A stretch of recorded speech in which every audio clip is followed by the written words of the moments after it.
Michael was one of a kind.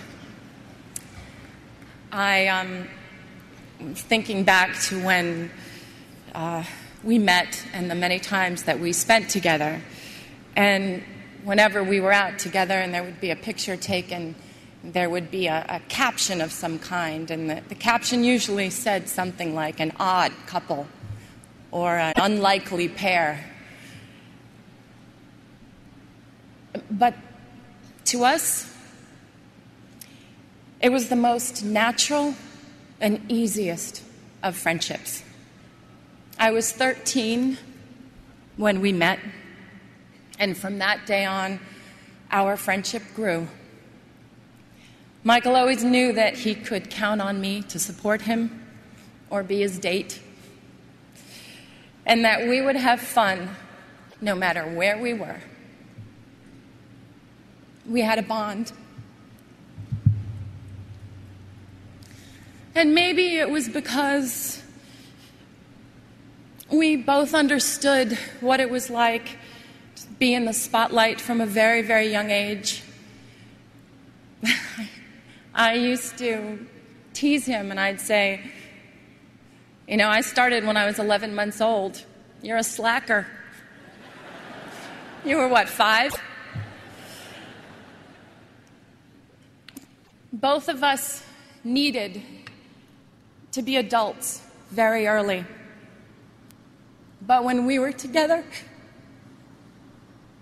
we were 2 little kids having fun.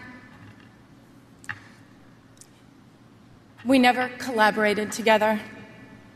We never performed together or danced on the same stage, although he did try in vain one night to unsuccessfully teach me the moonwalk.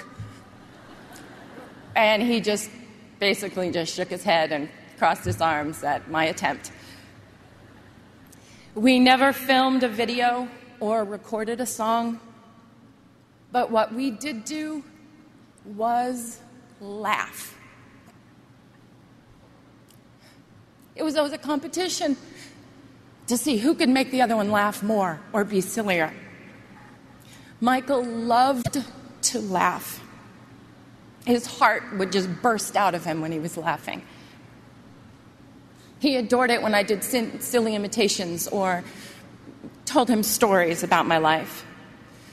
MJ's laugh was the sweetest and purest laugh of anyone's I had ever known.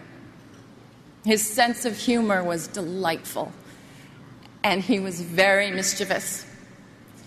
I remember it was the night before Elizabeth Taylor's wedding, and he had called me prior and asked if I would join him. He didn't want to be alone for all the festivities. And it was the night before the big day, and Michael and I tried to sneak in to get the first peek of the dress. And we were just giggling like crazy, and we almost passed out in hysterics when we realized that Elizabeth was actually asleep in the bed. We thought she was in an entirely different room. And we had to laugh and sneak out. Then at the point of the wedding, when there was the first dance, basically we had to joke that we were the mother and father of the bride. Yes, it may have seemed very odd to the outside, but we made it fun and we made it real. When he started wearing the glove, I was like, what's up with the glove? I was like, look, if you're going to hold my hand, it better be the non-gloved one, because sequins really hurt me. He would dig in.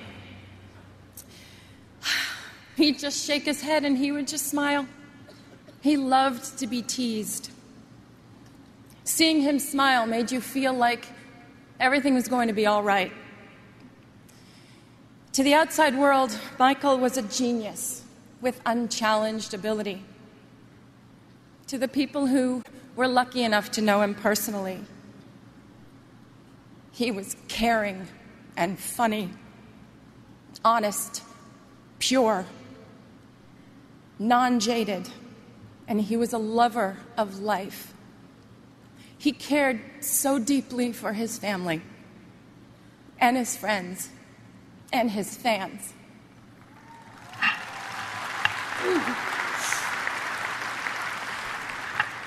He was often referred to as the king, but the Michael that I knew always reminded me more of the little prince. Thinking of him now, I'd like to share a passage from the book.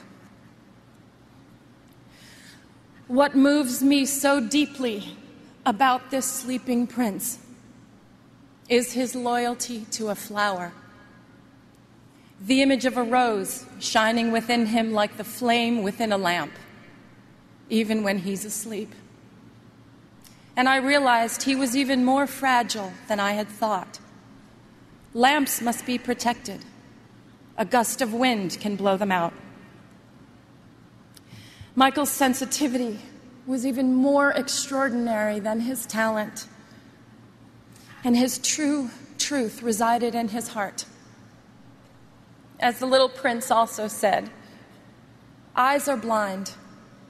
You have to look with the heart. What's most important is invisible. Michael saw everything with his heart. To his family, his brothers and sisters, Catherine, Joe, and to his children, Prince, Paris, Blanket, my prayers are with you.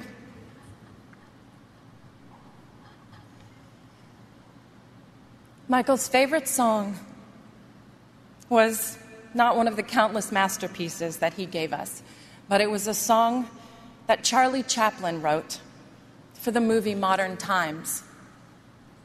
It's called Smile. And there's a line in the song that says, "Smile, though your heart is aching." Today, although our hearts are aching, we need to look up where he is undoubtedly perched in a crescent moon, and we need to smile.